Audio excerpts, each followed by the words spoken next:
teman-teman, gue mau ngasih tips buat kalian yang baru mau merintis usaha ya, atau teman-teman yang baru pertama memulai jualan keliling ya, gerobak keliling kayak gue nih. Kayak gue kan jualannya jualan cilok keliling ya teman-teman. Gue di sini mau sekedar berbagi tips buat teman-teman semua sesuai pengalaman gue yang gue alami. Jadi menjadi seorang pedagang keliling itu kalau yang belum tahu ilmunya itu agak susah ya. Ya dia harus muter kemana-mana nyari pelanggan sampai akhirnya udah muter kemana-mana nggak ada yang beli, capek, nggak dapet duit juga. Nah itu karena mereka belum tahu ilmunya teman-teman.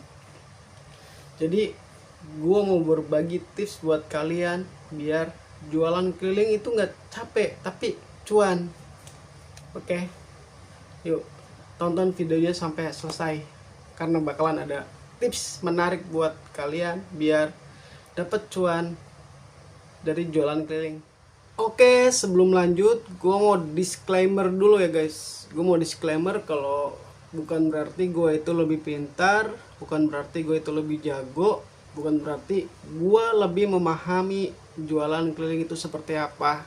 Tapi gue hanya ingin berbagi pengalaman gue pribadi mulai dari nol sampai gue bisa ngebangun usaha gue di perjalanan berjualan keliling ya guys.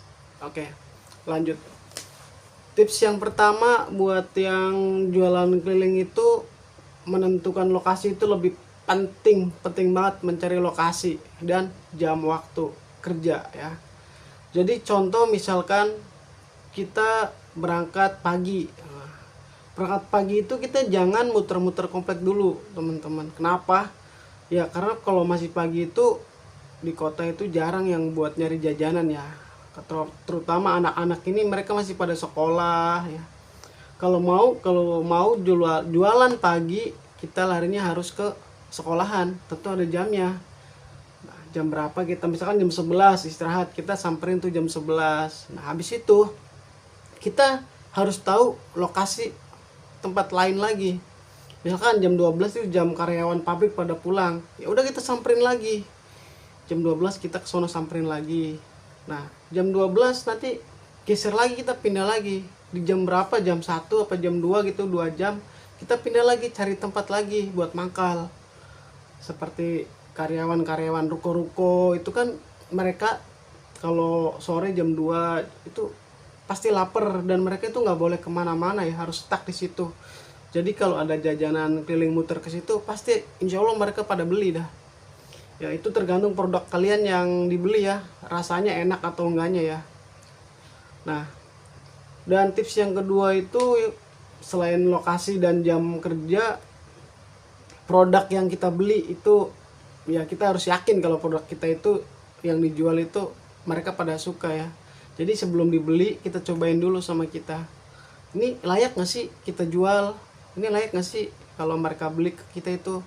Jangan sampai mengecewakan para pembeli ya. Karena pembeli itu mereka sudah ngeluarin duit buat jajan, buat makanan, supaya bukan cuma mengenyangkan perut istilahnya gitu.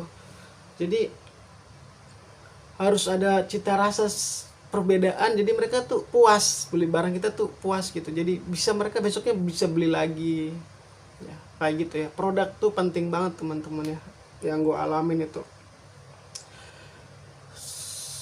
Lokasi, jam waktu sudah, produk yang kita jual sudah. Terus tips yang ketiga dalam berjualan kalian itu yang paling penting tuh ini sebenarnya teman-teman ya, di antara yang kedua tadi, jam sholat nih. Kalau sholat itu ya usahain, kalau namanya jualan keliling kan kita nggak tentu ya teman-teman penghasilan kita berapa. Jadi gue saranin sih buat kamu yang masih baru ngerintis usaha, apalagi ikut sama orang, kalau waktunya jam 11:30 udah standby aja di masjid. 11:30 standby di masjid, habis mau asar standby di masjid, mau maghrib standby di masjid, sampai nunggu isya baru berangkat lagi, nyari lokasi lagi, mangkal. Nah ya, jadi ya itu nggak boleh. Kalau keliling enaknya kayak gitu, kita muter ke masjid gampang, nggak beda kayak kalau kita jualan mangkal ya. Kalau jualan mangkal kita buat sholatnya kayaknya susah. Jujur gua akui sendiri kalau mangkal itu kalau buat sholat itu kayaknya susah. Kalau keliling kan enak, kita mau ngedorong juga kadang sambil di jalan itu ada yang beli gitu kan. Terus yang keempat itu berpakaian rapi kalau menurut gue ya. Kalau menurut gue pribadi, gue selama gue jualan keliling itu gue selalu berpakaian rapi. Karena apa? Karena yang gue jual adalah makanan. Selain rapi harus wangi juga. Karena gue sendiri pernah beli produk makanan ya ke seorang pedagang. Gila baunya, bau ketek tuh, gila loh. Gue udah beli tapi dia bau ketek, jadi rasa lapar gue buat beli makanan itu udah duluan hilang. Jadi buat pedagang keliling itu rapih, wangi itu perlu ya dijaga ya. Ini buat kemajuan kalian juga. Minyak wangi berapa sih? Cuman 10.000 ya, itu juga paling 4 hari 5 hari habis. Itu jangan pelit sama diri sendiri ya. Itu minyak wangi dan kerapian. Rapi itu nggak mesti harus baju mewah sih, yang penting bersih wangi aja udah, itu udah rapi. Nggak comang-comel gitu, baju berapa hari baru 3 hari nggak pernah dicuci langsung dipakai lagi gitu ya. Itu jadi 4 hal itu harus dijaga sama pedagang keliling ya. Paling utamanya itu ya sholatnya dijaga lah, apalagi jualan keliling ya. Keliling itu nggak usah keliling-keliling muter-muter komplek jauh, enggak teman-teman. Kita cari jam dimana kayak tadi yang kayak saya sebutin tadi ya, jam sekolah istirahat jam berapa, pabrik keluar jam berapa. Misalnya kayak gua di mall, Tang City Mall, keluar mereka jam berapa. Jadi sebelum saya ke situ saya harus cari pangkalan dulu, masuk ke, kalau gue ke perumahan dulu yang dekat-dekat situ dulu, nanti kalau udah jam 9 gue pindah ke sono kan. Nah itu, jadi nggak usah muter-muter kompleknya, capek. Kalau muter-muter kayak gitu kita capek, terus nggak ada duitnya juga. Kita udah capek-capek muter-muter, tiba-tiba yang beli cuma 2.000, 3.000, 5.000, istilahnya nggak kebayar. Kita muter-muter beli es, tekor dong duit kita ya. Ya itu sih saran dari gue ya buat kalian yang baru ngerintis jualan keliling ya.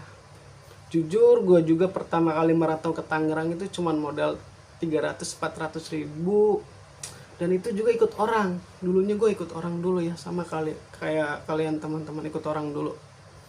Yang penting gue bangun pagi langsung berangkat, pulang malam. Gue bener-bener hidup kayak di jalan gitu, karena gue pengen punya usaha sendiri. Gue kumpulin, jadi di otak gue itu kalau misalnya gue merantau, jangan kebanyakan tidur di rumah, tidur di kontrakan. Karena kita ikut orang ya. Kalau kita ikut orang kita harus getol, harus rajin, nggak boleh ngecewain. Karena gimana pun juga dia sudah ngasih pekerjaan ke kita. Kita yang tadinya nggak bisa kerja, dapat kerjaan, dapat duit, bisa nari nafkah buat anak istri kita. Gitu ya. Oke, buat yang belum subscribe atau tanya-tanya boleh ada di deskripsi ke email saya ya. Mau nanya usaha, mau nanya bikin usaha modal berapa sih, nanti saya jawab di situ. Oke, sekian. Terima kasih. Assalamualaikum warahmatullahi wabarakatuh.